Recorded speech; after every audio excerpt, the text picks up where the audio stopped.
Haldiram express showroom में मिठाइयों में बर्फी, काजू कतली, मोतीचूर के लड्डू और सोन पापड़ी और नमकीन में खट्टा मीठा चुड़वा, मिक्सचर, पंजाबी तड़का और घी ड्राई फ्रूट और 380 प्रोडक्ट्स खरीदने के लिए एक बार जरूर तशरीफ लाए। हमारा पता है हल्दीराम एक्सप्रेस शोरूम, शिवाजी नगर, नांदेड़।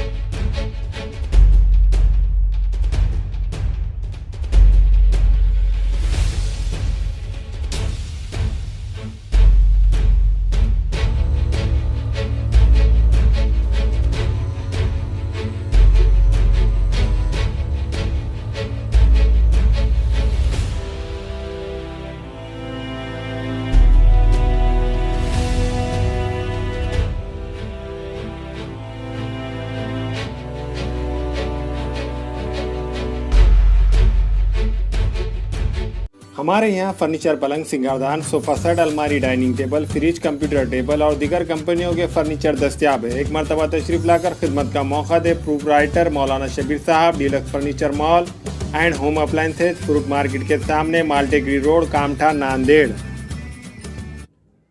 अस्सलाम वालेकुम, मैं अखिल मिर्जा। हमें उम्मीद है कि आपको हमारा चैनल अच्छा लगता होगा। लेटेस्ट न्यूज अपडेट के लिए देखते रहे नांदेड़ उर्दू न्यूज, और न्यूज के पसंद आने पर लाइक, शेयर और सब्सक्राइब करना ना भूलें।